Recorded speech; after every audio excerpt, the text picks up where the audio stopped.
Hello, everyone, and welcome to the final quarterly Saktigo Pulse webinar of 2020. I'm Kristen Santos, Marketing Specialist at Saktigo, and I'll be moderating today's webinar. Presenting with us today, we have Saktigo's CTO of SSL, Nick France. Hi, Nick. How are you? I'm great, Kristen. How are you? Doing well. And joining Nick today will be Chief Compliance Officer at Saktigo, Tim Callan. How's it going, Tim? Going great. Happy to be here. Awesome. Now, before we get started, I'd like to go over a few housekeeping items. All attendees will remain on mute for the duration of the webinar, which we do expect to be around 45 minutes, allowing for 15 minutes to answer any questions at the end. And you'll be able to submit your questions throughout the webinar using the chat. But without further ado, Tim, go ahead and take it away. All right. So this is our 2020 look back pulse. So Nick and I have been closely monitoring the events of 2020 as they were occurring in real time. And obviously for everybody, it was quite an eventful year, but it certainly was quite an eventful year in the world of public TLS certificates as well. So we wanted to highlight the 5 biggest developments of the year and talk about lessons learned from them and really what they mean for you. So we'll go into these one at a time. I'm not going to run down this list now, but let's start with the limiting of public TLS certificates to 1 year. So early in the year, Nick and I were both there when the announcement happened. Early in the year, the representative from Apple at the February CA Browser Forum face-to-face meeting announced that Apple would limit the duration of certificates it allowed essentially to 13 months, 398 days, which if you do the math on that, it's the longest possible interpretation of 13 months. And that this would go into effect starting September 1, 2020. So they gave the industry about 6 months to gear up and be ready for it. You know, we can get into some of the details here, but before we do that, this was really following on a multi-year kind of push from the browsers to get to the point where TLS certificates were limited in duration for 1 year, right, Nick?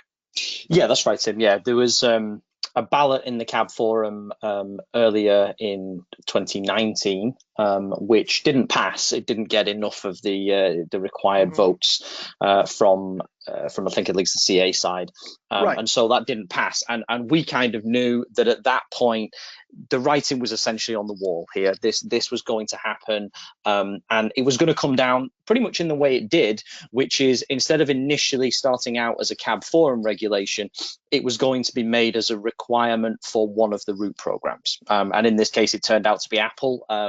I think there was a lot of money that was probably on Google to do it first, but the prize went to Apple in the end. You know, a good few months later than it was originally balloted, but it was certainly inevitable, I think, from after that ballot was even proposed back in 2019. Yeah, and you know, this illustrates one of the important points to understand about the CA Browser Forum, which is that the real power of enforcement is not in the forum itself. Forum's a voluntary organization, has no power to enforce. You know, it's not, you know, a law enforcement branch. But what happens is the activity in the CA Browser Forum is endorsed and used by the browsers, and they have the power of enforcement. And you see that power of enforcement displayed there. Now, subsequent to this announcement, both Google and Mozilla completely synced their programs up in every way with what Apple had announced. So they have the same cutoff date for when certificates are allowed. They have the same 398-day limit, and the same treatment of earlier certs. So, you know, for all intents and purposes, there isn't really a browser-facing scenario where a longer than 398-day cert would work anyway. And we believe, I certainly believe, that no public CAs are issuing, you know, public TLS certs longer than 398 days anymore. So this is it. This is the fact, and this is what we have. Now, a couple important things to understand, some subtleties here. Number one, old certificates, old 2-year certificates are allowed to run for the duration of their time. So there are absolutely still 2-year certificates out there in the market, and there will be for, you know, almost 2 years, right? And that's Yeah. okay, right? And that's fine. Nobody's worried about those. They're going to be allowed to run their natural course, and there's nothing that indicates that you're going to be forced to change those later. So if you have some of those, they're okay. Don't worry about them. They're okay. They're okay. They're okay. But moving forward, you're only getting 1-year certs, and anything that you've gotten between September 1 and now is just a 1-year cert, and that's going to be on a 1-year cadence for renewal. This is only public TLS certs. Obviously, if you're running your own CA, you get to do whatever you want because it's your CA. And I think I mentioned that the browsers have exactly matched their requirements. And it's for server certificates as well. So there's obviously public code signing certificates and public email certificates. They're not included in this. This is purely for server certificates. So issued to fully qualified domains and for websites, for application servers and mutual TLS and so on. The things we all call SSL, right? We all incorrectly still call SSL, yes. So we did cease issuing them. I think all public CAs have done the same. We do have another option, which is subscription SSL, and you can buy a subscription, and when you run that subscription, then you get you automatically get your new certificate just given to you, and you can run that purchase that for up to 5 years. And so it's a way to take the hassle and the management and the thinking out of it and still have certificate for SSL for a long period of time while staying compliant with the requirements of public certificates. Yeah, and it's important to note it is, as you say, Tim, it's a 5-year product, but that doesn't mean the certificate itself is 5 years. It's not. We have to comply with the rules we've just talked about. So you have your 5-year subscription, and you essentially get 5 1-year blocks within that, and we can authenticate it automatically, we can reissue it automatically, and all that kind of good stuff. So it's a peace of mind thing, and obviously there are very much financial benefits as well to having to repeat that process every 12 months versus every 5 years. Yeah. So this change went really smoothly, in all honesty. It was a fairly big announcement. Now the industry had reduced certificate lifespans in the past, so to some degree we had already kind of been through that exercise. But really, September came and went, and you didn't see a lot of headlines, and you didn't hear about outages and problems, and everybody handled it, and I think that was really good. Yeah, I think you nailed it there, Tim. It was the fact that this is one of the changes that we've had to make before, right? So we were somewhat prepared for it. It's the kind of thing that'll happen when we start to potentially in the future have to increase minimum key sizes and things, because it's an exercise we've all been through. We know how to do it.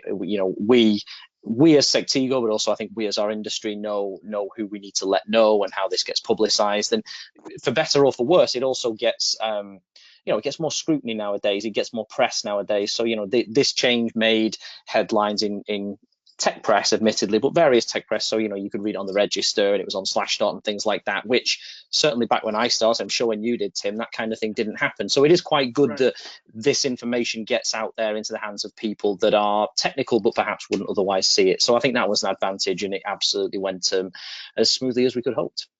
Yeah, absolutely. And you and I both think that this probably isn't the last of it. We think this is the last of it for now. Yep. And I'm not expecting any movement on maximum certificate lifespans in, let's say, 2021. But I do believe that this story is not done, and that these certificate lifespans are going to continue to decrease over time. And it's just something that we all have to gear up to be able to deal with. Absolutely. I think the time now, and I agree with you, Tim. We agree as an organization, certainly, but you and I agree personally that this definitely isn't the last time these durations are going to be reduced. I agree it's probably not likely to have any change next year, but for 2022, I would put money on there being some more changes. Now, the question I suppose comes down to, is that going to be down to something like 180 days, or are they going to be going all the way down to 90? I'm not convinced there's going to be any less than 90 at this stage. I think that might be an end game, but that's going to take certainly longer. But we'll see. I definitely think it's not going to be the last. Bets, my money's on 180. I don't think they jump straight to 90, but you and I can come back in 24 months and we'll see who was right.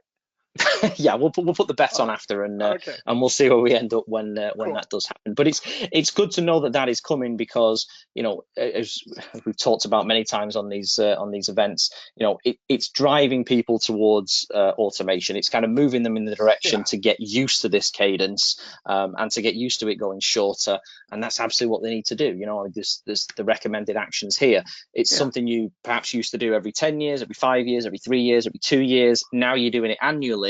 Now is the time to stop and think, hey, I shouldn't be doing this every year. It's now more of a burden than ever. How about I look into my options for automation? Yeah, and so there are a couple kind of key dates on this. And one of these, of course, was September 1, where if you were expecting to order 2-year certs, you couldn't do that anymore. And you now had to order 1-year certs.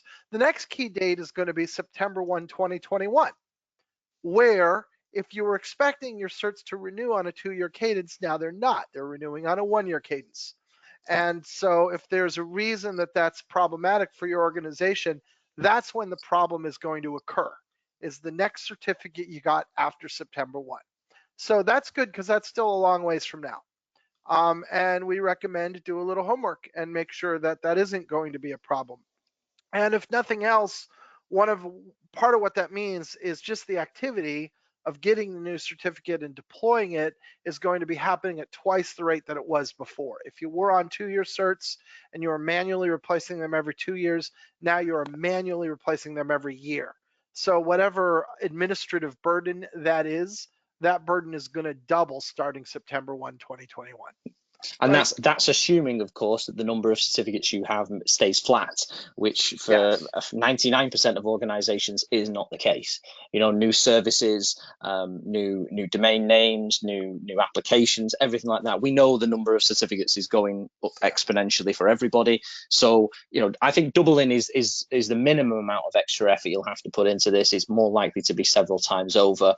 And I'm optimistic that that's going to drive people to look at ways to better manage their certificates, basically.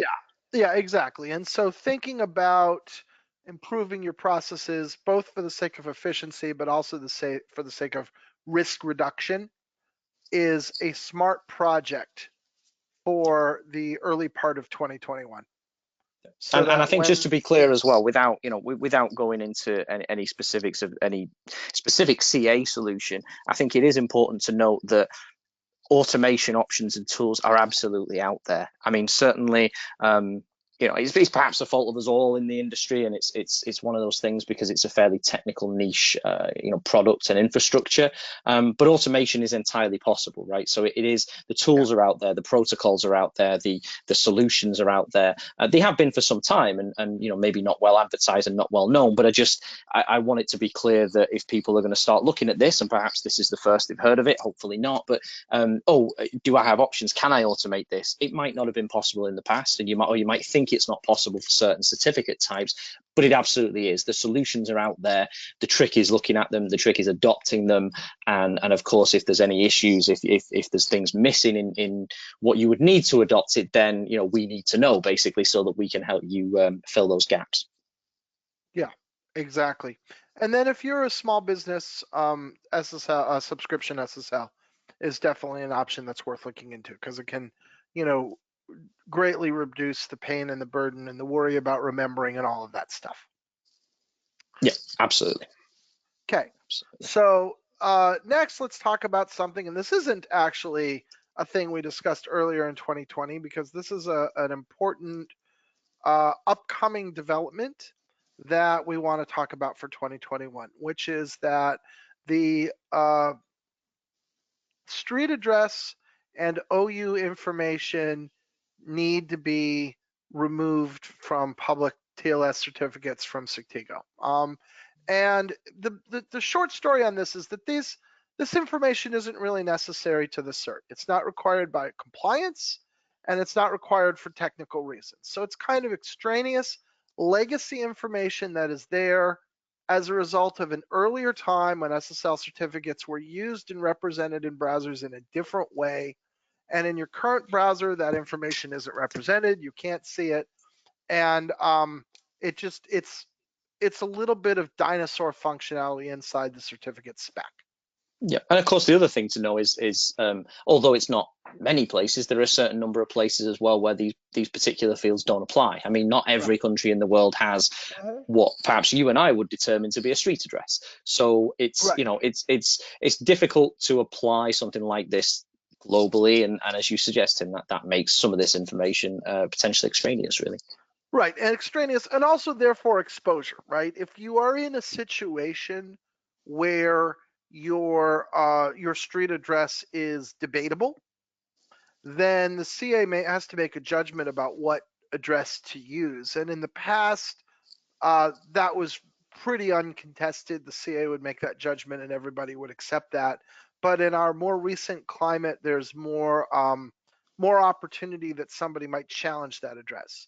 And in the event that that address is challenged and you can't make a convincing case that it's unambiguously correct, it may be that that certificate requires revocation. So, it may be that you're living in a legitimate place and there is some question about how to report your address.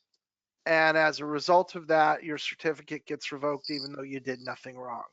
And if, on the other hand, that information comes out of the certificate, that particular risk goes away. So for the sake of making certificates more reliable for subscribers without really compromising functionality in any way, we at Saktigo have determined that the street address needs to be removed, and we will do this in Q1 of 2021.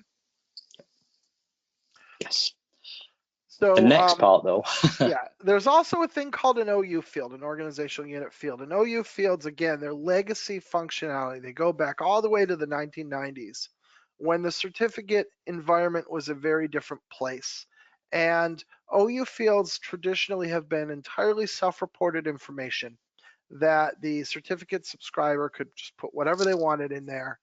And it was meant to be used for the certificate subscriber for their own management and their own process.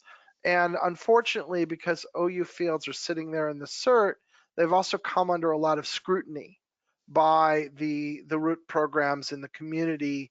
And there is a growing sentiment that OU fields represent the opportunity for confusion or perhaps even deliberate misinformation without adding a commensurate level of value, without being important enough to overlook that problem. And so, again, we're talking about people taking bets. Nick and I are both predicting that OU fields are going to be proactively disallowed by either the CA Browser Forum or major root programs sometime in 2021. Do you agree? I think I do agree. I think you and I have discussed this certainly. It's the arguments that have been made so far, against having it have certainly been pretty compelling. There was the virtual CAB forum meeting not that many weeks ago where this was discussed, and yeah, it is, as you said, it's kind of a legacy thing. It's very difficult to, or almost impossible to externally verify that information. And there's already requirements in the baseline requirements as to what you can and can't put in there. But it's still a difficult one. Now as you're saying, Tim, we've decided at Sectigo that we're also going to essentially deprecate that field and not include it in certificates at the end of Q1 next year. The reason I think that one is worth mentioning is with street address and such, it's very unlikely for that to be any problems at all, right? Because people Yeah. don't rely on that. Certainly the browsers don't like rely on that information.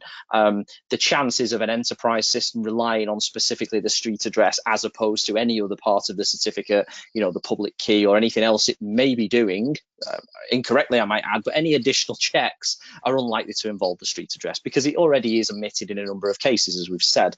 The OU, however, seems to be a lot more commonly included, especially by enterprises. We've certainly spoke to some of our enterprise partners. Tim and I had a call with a big one just a few weeks ago to talk to them about this, because the OU does seem to be used, and I won't say that it's used as a standard. For example, it's not like a written down anywhere, say use the OU for this.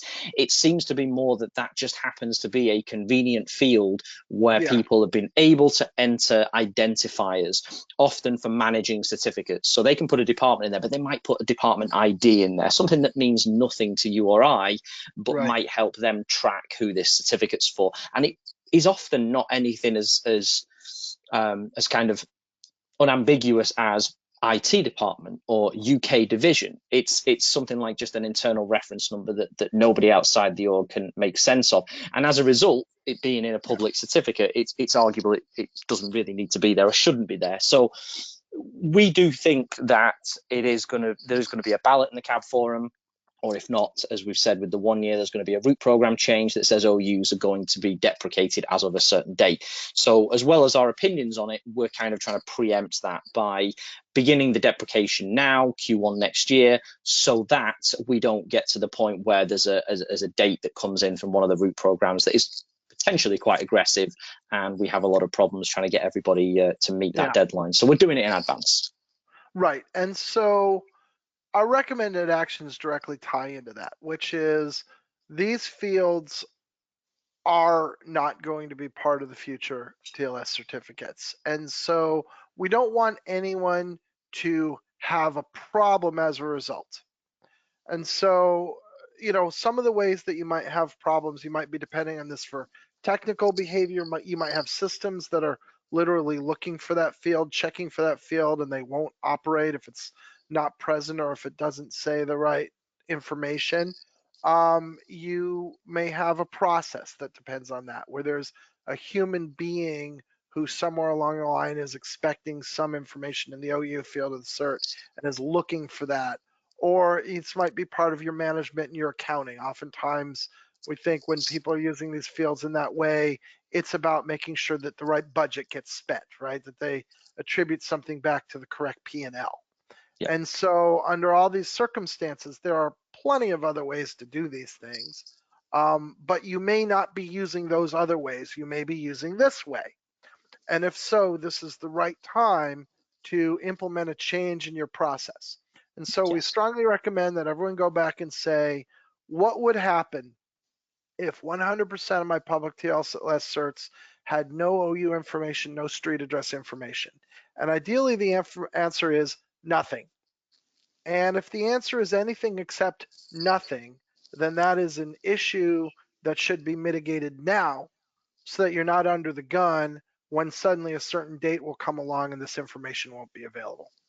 Absolutely. I think your point there, it's management and accounting is it's the management where we've seen, and again, we've got communications to go out, we've got customers we need to speak to, and we're already speaking to, but management seems to be the place where it's used most. And I think I can understand that. I can understand that being done for legacy reasons. I mean, you look back 10 years ago, what were the available options for a good certificate management solution? Well, they were thin on the ground if they existed.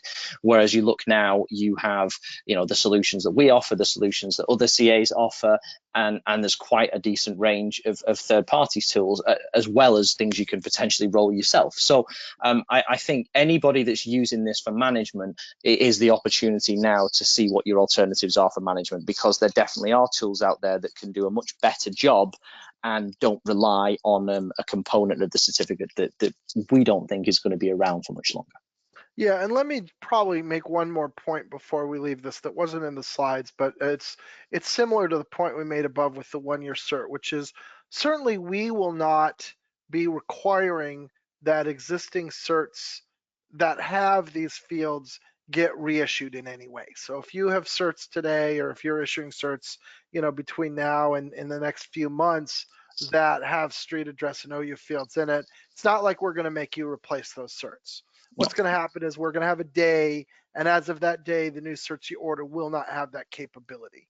And likewise, if OU fields get disallowed at the regulation level, which we expect they will, I strongly expect it won't be backward looking. It will be forward looking, similar to what you saw with the 1-year certs, which will say Exactly. whatever certs are in the wild are fine, but moving forward, certs are not going to be allowed to have this field. So these kind of changes do tend to be those forward-looking ones. The 1-year change is a great example. I think other changes we've been through in history, the shift to SHA-2, right, better key sizes, they're always forward-looking. I mean, the reason to go back and force reissue of all the certs tends to be, if at all, but it tends to be for actual real security related issues, key weaknesses, actual things that can be exploited. Right. So for changes like this, again, as Tim said, for our part, it's forward looking, and we also believe that if this does come to a ballot or a root program change, it will be equally forward looking. So all the certs you have out there today, anything you request between now and our actual switch off date is still free to include those fields if you require them, and we're not going to make you go back and reissue. Yeah, exactly. And ditto for the something that's bigger. So, you don't see a recommendation here that says get ready to replace all your certs, right? No, it's absolutely. just really about, what are you going to do with these things moving forward? Yes. All right, quantum safe certificates. So a little bit of background for, some of our listeners may have heard some of our podcasts or read some of our literature on this. But so everybody's clear, quantum computers are a new computing paradigm that takes advantage of the facts of quantum physics in order to allow a bit to have more than one state at the same time, because that's really what quantum physics does. And so a traditional one-gated computer is either on or off, but instead of bits, they now have quantum bits or qubits, and qubits can kind of be 1 and kind of be 0 and kind of be both, and Schrodinger's cat is neither alive nor dead. And by doing that, the quantum computers, first of all, have the promise in the long term of just being much more powerful and much faster than traditional 1-0 gated computers. But more relevant and germane to our conversation, there are certain subsets of tasks, certain types of tasks that become ridiculously faster, many orders of magnitude faster. We're talking about quite possibly things on the order of 10 to the 10 more powerful in terms of their computing power, which is just a whole lot of zeros.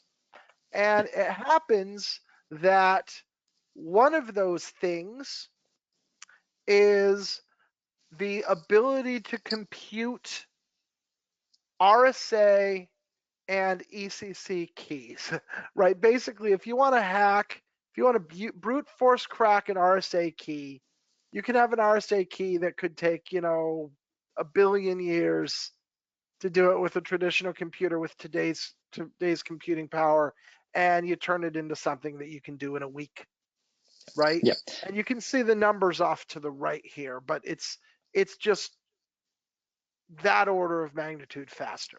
It is huge. I mean, this is what we're talking about here. Is that the reason RSA and ECC and things, the reason encryption exists today, modern encryption that we all use, that's used in certificates, but in a great number of other places, is it's based around mathematical problems that traditional computers find hard to do. I mean, that's, as you can see from the numbers here, right, Tim? I mean, if you want to break, a RSA, if you were wanting to break that, and by break, what we mean is try every possible combination of a key, brute forcing, like picking a lock. If you wanted to do that with a traditional RSA key on a traditional computer, a reasonable key size, it's like the heat death of the universe before you've exhausted every possibility. So it's impractical, it's infeasible. What quantum computing does is, because it's this different paradigm in the way computing works, is it means that these problems can be solved, as you said, orders of magnitude faster. The upshot of that for us and certificates really means that, you know, the keys that are out there that are in use with your certificates and our certificates can potentially be broken in days or hours, or you know, feasibly small amounts of time. Even if it is 229 hours, you know, that is still a practical amount of time for a determined attacker, for a nation state, for someone with the funding and the ability, which is not possible today. So it's really just about making the attacks on the systems we all rely on just much more practical.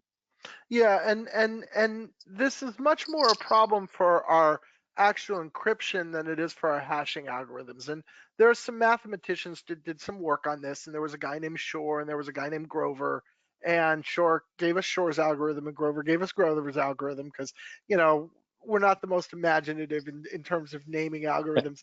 But at the end of the day, the Grover's algorithm ones, which are your hashes, are not really, they're affected, but they're not a crisis. It's your RSA and your ECC that really honestly are going to be completely without value in a relatively short period of time. And so what needs to happen is we need new algorithms, right? We need new cryptography that we can use. And the good news is that it can be done, right? Cryptography can be done that is quantum resistant. And it's just unfortunate that we didn't happen to do those things back in the 1970s, because if we had, we wouldn't be having this conversation today. But the National Institute of Standards and Technology, NIST, is leading a group of academic, industry, and government participants to find new algorithms that will replace RSA and ECC. And NIST started with a pretty long list of nearly 100. There are down to 15 candidates today. And NIST is expecting a finalized set of algorithms to come probably early in 2022. The hope was 2021, but I think people are recognizing that that's not probably going to come together. And those, don't expect to be just one. I think there is a sense that we want to have multiple, because we want to have some fallbacks. Because let's say somebody brilliant does some brilliant whiteboard work and comes back and says, aha, the following algorithm is now defeated. It's good if we have other ones we can issue our certs against, right? So I think they're going to be looking for as broad a set of algorithms as meet our criteria and are practical to implement, and they would very much like it to be more than one. However, for an algorithm to pass, it's got to be proven secure, and it's got to meet all the criteria we need. It's got to be, you know, fast to encrypt, and small enough encrypted files that we can send it across the internet, and reasonable key sizes, and all the other things that need to be in place for a broad cryptographic standard to work across systems and, you know, uncontrolled internet spaces and everything that we're dealing with today.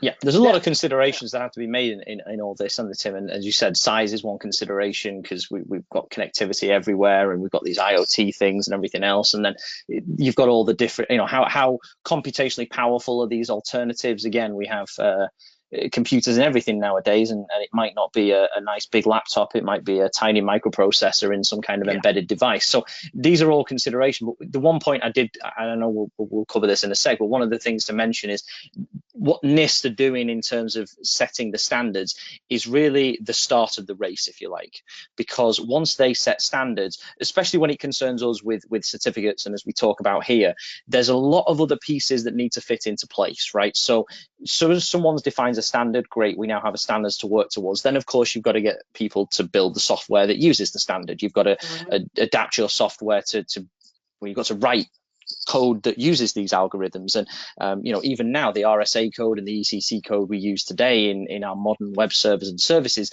has been optimized over time versus the original implementations back in the 70s. So you've got the software that needs to be written, you've got the systems that needs to be written around that. So a piece of low-level code is great, but then that needs to get adopted into your Windows and your Mac OS and your iPhone and your Android. And then for ourselves, we've got other considerations like hardware as well. Because of Yeah. course, at the core of our CA, we're storing those RSA and ECC keys we've talked about, but we're storing them in very, very specialized hardware. We're not allowed, and we don't want to. We don't keep them just on disk or on removable storage. We have them in these special cards and special appliances which have volatile memory in that kind of forgets stuff if it's powered off or x-rayed or even looked at wrong in some cases. So that hardware needs to be developed as well for us to use. So it's it is really, the NIST standardization is just kind of the start of a journey, but as as we'll talk about now, the journey is still it's still not sure how long the journey is going to last, how long it's going to take, but it's kind of important to note that as soon as NIST come out with a standard, that doesn't mean it's going to be applied and adopted everywhere. There's still a lot of time for not just CAs, but everybody to adopt it, Apple, Microsoft, Google, and everyone else. Yeah, but there's going to be a race, right? I mean, it's going to have to happen really fast. And part of that, and where this comes back to the enterprise, is you yourself.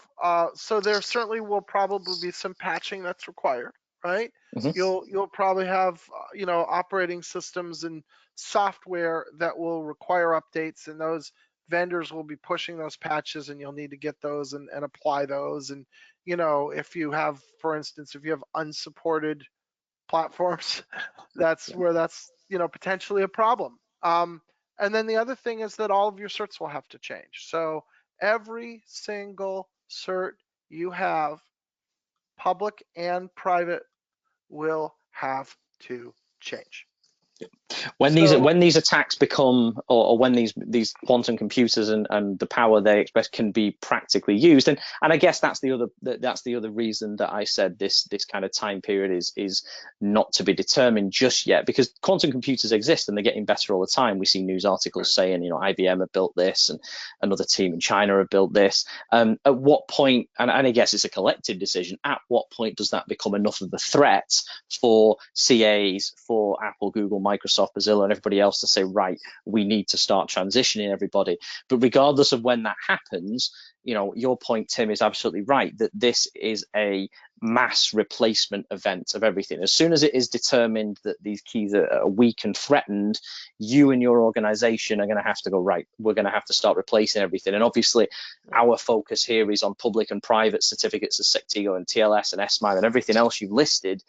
But I also think it's worth mentioning that the same encryption keys that we talk about are not just in use within certificates, they're in use in a lot of other places. So it's going to be I won't just say a mass certificate change, but a mass change for most organizations to have to look at any point at which they encrypt or secure data and make changes, unfortunately. And you will be feeling a lot of urgency, like when this time comes. And if we all might say, oh, this is far off, right? Oh, this is 10 years. I read an article and it's 10 years away. I don't need to worry about this for the next 9.5 years. The thing to remember is that there are some secrets that need to be secret for a long time. So there's some secrets that don't, like, my credit card number. I can always just, cancel that and get a new credit card. So that's a secret that's pretty easy to replace, and we don't need to worry about that. But what if the secret is your confidential corporate information, your designs for the things that you have that are special and proprietary and nobody knows, and these things are locked away? Well, if a bad guy were to penetrate your systems and get your encrypted files now, they couldn't do anything with them. But if a bad guy were to penetrate your systems, get your encrypted files, stick them on a hard disk and wait around until they could buy quantum computing power from AWS, and then they go decrypt it, then they would know your secrets. And if you want your secrets still be secret in 10 years, then it may already be too late.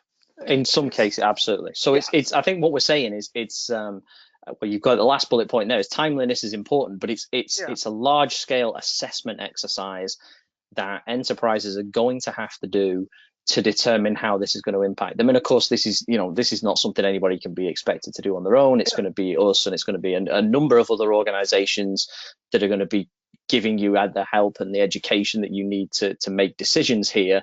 But I think the two things for me are, one, yes, the timeliness. We don't know yet when this is going to really bite, but we also know the scope is beyond just something that we perhaps focus on. It's very, very wide ranging. Yeah, and so part of where we're going with this is that, or where I'm going with this at least, is that now is the time to be educating yourself, to understand what's coming, what these computers are going to be able to do, to think about these kinds of questions, right? Like, gee, what secrets do we have that won't matter in a year, and what secrets do we have that will still matter in 10 years, right? And where are they, and how are they stored, and how, what if somebody were to come and just grab the encrypted blobs and just archive them and wait until they could open them later? What would the consequences of that be? And if the consequences would be nobody cares because they're vacation requests, then that's fine. But if the consequences would be bad, then that's worth being aware of. And getting clear on this now is a good project. It's a good idea, and getting clear on what would we do with if the time came and all of our certificates had to be changed overnight and all of our software had to be updated overnight, what would we do? And being clear on that is a good thing too, because these things will come about, and when they do come about, you're going to need answers, and getting going on those answers now is a good idea. So one of the things that we did this year was we introduced something called Sectigo Quantum Labs. And Saktigo Quantum Labs is here to be an asset to other parties like enterprises that are seeking to do exactly that. So we're trying to enable quantum readiness. We do have a microsite, which is sectigo.com/quantum-labs. Should be easy to remember. And there's a whole bunch of educational assets on there. There's white papers and shorter form documents, webinars that we've conducted, podcasts that my co-host Jason Soroka and I have done on our Root Causes podcast. And all of that information is there that you can take and consume and use to educate your company. And we keep updating that as things change. So there's new information. It's always available at Sectigo Quantum Labs. So that's point number one that I just want to recommend everybody here. You can go check it out, see what's there for you. But point number two is that one of the things that we offer is a free for download quantum safe certificate test kit. And the kit contains the tools you need to create what we call a hybrid certificate. And a hybrid certificate is a certificate that runs a traditional RSA or ECC algorithm and also a new quantum safe candidate algorithm. And they're both available in that certificate, so that if the systems that are connecting only speak RSA, they'll connect with RSA. If the systems that are connecting only speak new lattice-based post-quantum, then they'll connect based on that. And these hybrid certificates are important because as we're migrating our systems, all of our systems are not going to change at the same time, right? I'll have a server, I'll be standing certs up on servers, and there will be a period of time where the server will need to be able to talk to some things that only speak ECC or RSA and other things that speak post-quantum. And so you need that same cert to enable both connections. And after some period of time, presumably you can phase out your hybrid certs, and what you have left is just your certs that are post-quantum. And so hybrid certs are going to be part of all of our lives. So why don't you get them now? Start using them now. And so what our test kit does is it allows you to issue your own. It tells you how to issue your own private CA TLS certs. You got to have a private CA for this because you can't do hybrid certs on public trust yet. But if you do your private CA TLS certs, you can issue hybrid certs, put them in your sandbox, see what they do, learn about them, learn how to use them, see how they interact with your systems. And this is something that we also have available today. So you can go get these now. You can use our script. You can start working with these things today. Yep, it's definitely a good thing to start looking at alongside your automation as well. And then you'll be covered on all the potential bases and all the potential things that are going to change in the next couple of years, I think. So our recommendations are go get the Quantum Safe Kit, see what it's about, play around with it. Go check out Sectigo.com/quantum labs to get more educated on this and bookmark it and go back and check it, go look at it again in the future to see if new things have come up. And then get a sense, like I said, get a sense for what you're going to do when you have to, update all of your operating systems and all of your certs everywhere, enterprise-wide. Can you? And if you can't, you need an action plan to get to the point where you can. Absolutely. Okay, deprecation of TLS 1.0 and 1.1. So another one that happened in so the expectation was that in early 2020, several major browsers were going to stop using old versions of TLS 1.0 and 1.1. They were going to simply stop honoring them. If you went to a site that was configured to use one of those old versions of TLS, you would get something that's equivalent to the screen grab you see here on the right. It was going to be very, very bad, right?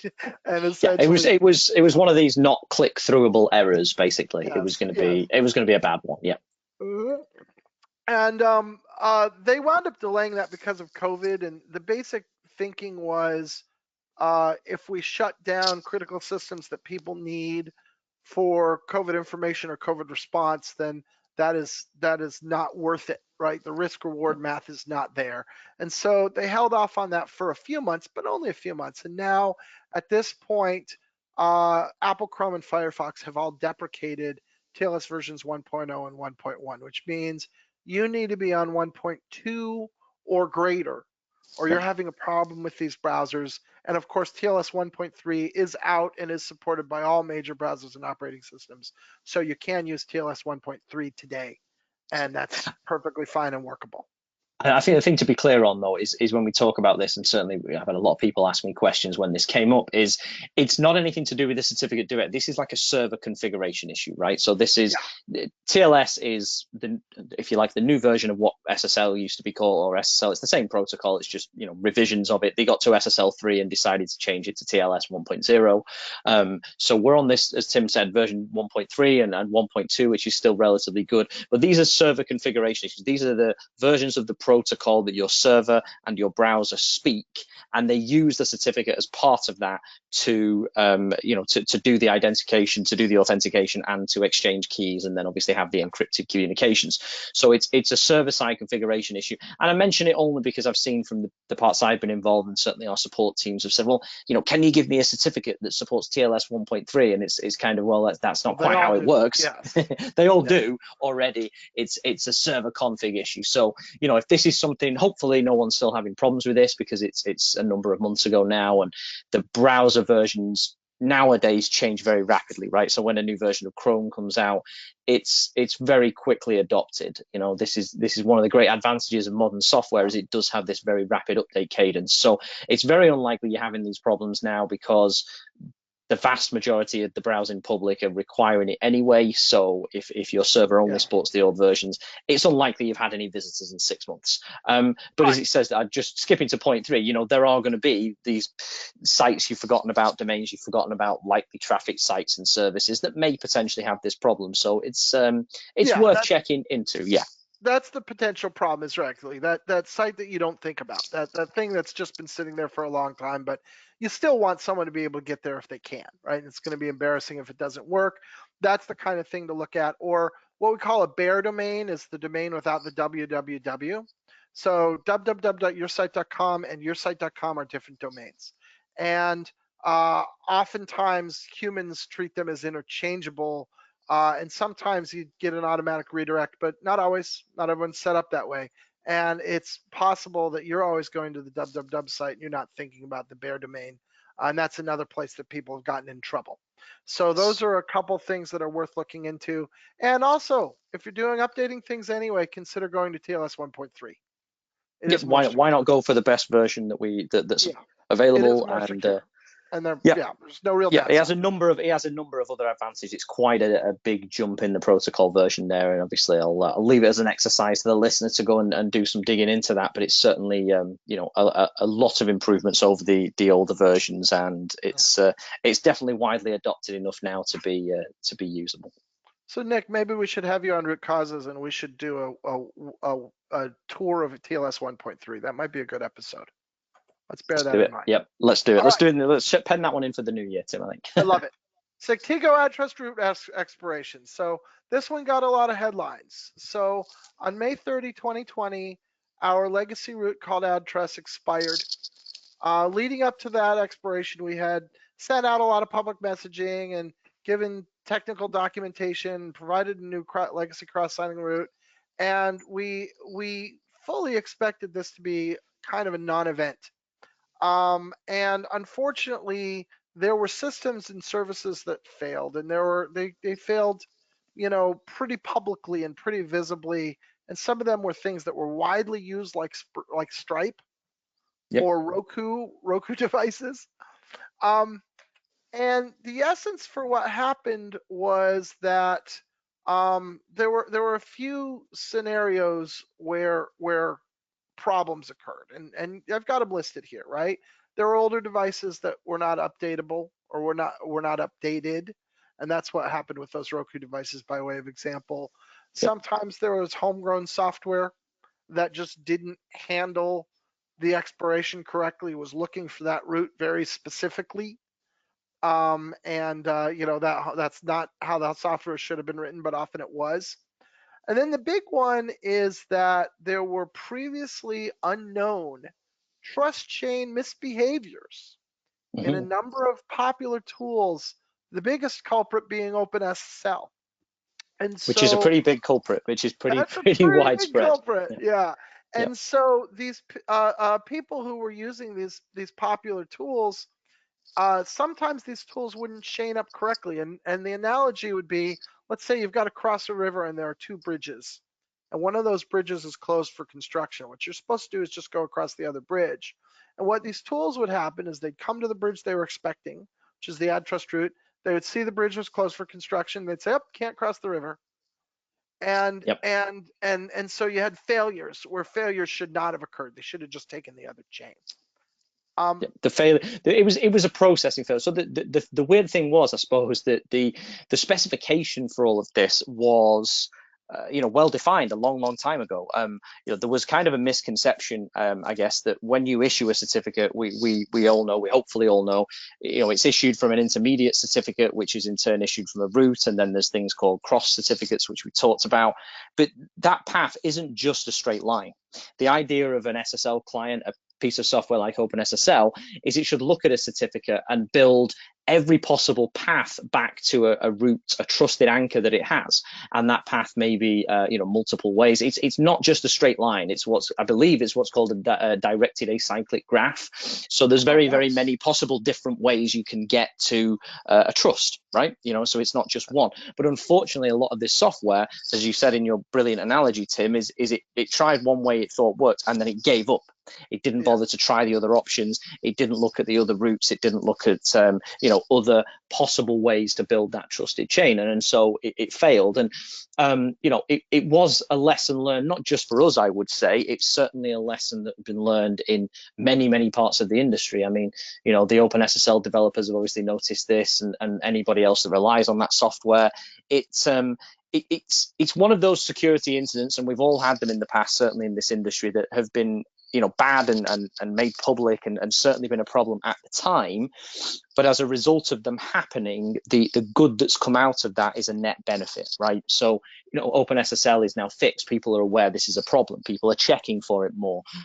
It's new software that's being built to handle certificates. There's evangelists out there. There's people out there that are basically explaining that it has to work a certain way. It has to work for spec, and so that this doesn't happen again. I mean, we know from Saktigo's point of view, we don't have any routes that are expiring for another I think, what are we, Tim, 8 or 9 years now, but there are other CAs out there that have expiries coming up soon. I think there's a fairly big one that's coming up next year that may have similar issues if a lot of that software hasn't been updated or is still out there. So it's kind of a lesson for everybody. We bore the brunt of it, as you said, Tim, but I think everybody is better off now as a result of us knowing that these problems are out there. Yeah, and once again, from the perspective of enterprises that struggled with this, like in principle, if they just could have replaced all their certs with a snap of their fingers, then the problems would have gone away, right? Yes. And sometimes they couldn't. And so the other lesson that came out of this again is certificate agility. Your certs, roots, and keys, they are essential. They need to work. You need to know what you have. Visibility, an accurate inventory of what you have, no surprises is very important. Automation, and if you have older systems and devices where you can't maintain security, those things are insecure. They gotta go. They gotta go. There is a point at which that devices have to be, I guess, kind of written off. I mean, we said this, I think, when we talked about it on the main webinar for this, is, if you have a device that is connected to the internet or connected to one of your systems and you're using SSL because you realize that the information being transmitted needs to be kept secure. Well, if you're doing that for a reason and you're using a device that's so old it can't use modern protocols, it can't do things properly, that device isn't secure. And so you can't really you can't really use that anymore. So it's a lot of the same points that we've harped on about, and certainly I will continue to, and I know you'll join me, Tim, is keep going on about automation, agility. The fact is absolutely right. If every enterprise, every customer had the ability to cycle out their certificates with a click of a button, or even if it took up to 24 hours and instead of days, then we would all be in a better place, and we would ride out issues like AddTrust, like the 1-year change, like the quantum apocalypse that's looming. They would all be easy problems to solve if automation was there, much as it is in other areas of IT and IT security. Yeah, and a couple other things while we're here, right? Make sure that you have internal resources that own this and are on it, and somebody knows where all your certs are, and somebody knows where all your PKI is, because there's organizations that don't. Know what you have visibility on what you have. Look at automation. Make sure that your public CAs have the right contact info. We had a lot of people failed because the people we were trying to contact didn't work there. Absolutely. It's an organization exercise, right? And I will be one of the first to admit, having done this a very, very long time, that PKI and certificates, it's not a cool, sexy technology, right? It's not always at the forefront of people's minds. But I think, if anything, these incidents teach us that it is absolutely critical. We've not particularly talked about it, but you look at things like certificate expiries when they happen. They make the regular news. They make the BBC 6 o'clock news I watch at home with my family when an entire cell phone network in the whole country goes down because of one expired certificate. So these things, while not necessarily at the forefront of everybody's minds, they're going to have to start being, because as much as we maybe don't realize it, huge swathes of the internet, of business, of critical enterprise function is resting on PKI and certificates. And if you don't have it together, you don't have the expertise and the tools, it's going to cause pain. And the pace of change is accelerating. So once upon a time, you could have certs, and the certs you used 10 years later were essentially the same. Those days are gone and never coming back. And so you had 3 certificates that were valid for 10 years. That's all you needed to worry about. Now, you probably have 3 expiring a day, right? I mean, this is it's a different world we live in, and the tools and the expertise are out there. You just have to find and use them. Okay, quick plug. If you like this, we do have a podcast. My coworker Jason Sirocco and I run a podcast called Root Causes. Check us out: iTunes, Spotify, SoundCloud, etc., or our website, the Saktigo website. We'd love to have you listen to us. And with that, we're ready. I think we have a few minutes. Kristen, can we handle a couple questions? Yes, I think we can. So first up, we've got: does removing OU certs have any impact on department structure in SEM? No, it does not. So that question, I think, pertains to the OU, the department field we talked about removing, and SCM, which is our enterprise certificate management tool, Sectigo Certificate Manager. that already has a system built in, a hierarchy built in for managing certificates. So it has the concept of you as a customer, and individual organizations, and then departments beneath those. And no, it's not going to have any impact on that. The hierarchy we have, the organization and department structure we have in SCM, is essentially the management tool that we would recommend to replace any reliance on that field. So if you're relying on the OU field in the certificates to do your management of certificates, you don't need to. You have SCM, you can still have the departments, and you can use that structure and the system that we provide to actually manage your certificates. The fact that we're not going to stop including that within the certificates has no impact on the way SCM works and will continue to work. Perfect. Thanks, Nick. And one more, if I upgrade my TLS to 1.2 or 1.3, do I need to replace my SSL certificates? No, you do not. Your existing certificates will be just fine. You can let them run their full lifespan. Awesome. Thanks, Tim. And last question. Is there any chance that quantum computers never really break cryptography and we don't need these new certificates? I think no. I have this discussion with people. I wouldn't say a lot, but this comes up once in a while. People say, well, you know, that work's not done, and what if the quantum computers fall? They're not going to. This has been an inexorable set of advance. There's a lot of people focused on it. You know, all of the best universities around the world are focused on this. We have private industry focused on it. We already have flavors of quantum computers available for, you know, for commercial use today. The stakes are very high.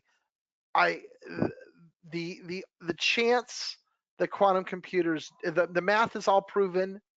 The chance that quantum computers don't break RSA and ECC is vanishingly small, is close enough to zero that we should just consider it to be zero. Absolutely. I mean, I think one thing that I know I haven't certainly necessarily spoken out particularly is that, you know, these quantum computers, while they're going to be incredible at doing all this, you know, there is so much research and work going on them because of all the other applications they have.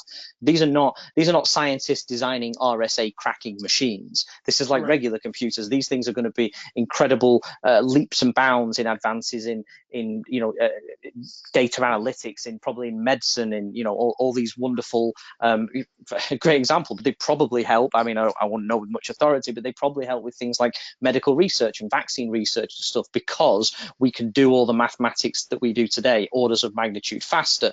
So this technology isn't going to stop. Tim's right. You know, the researchers aren't going to give up. It isn't going to stop. It's only going to gather pace, just like any other area of technology is. And so it will reach a point where these machines are able to do the damage that we've talked about. So the question is really over the timelines. It's absolutely going to happen. The question that should be focused on is when, and am I prepared? Perfect. Well, thank you so much for both of your time, Tim and Nick. Appreciate you guys. And thank you everyone for joining today. And we will be sending out a recording of today's webinar tomorrow if you want to watch again or share it with your colleagues. Thanks, everyone. Very much, everybody.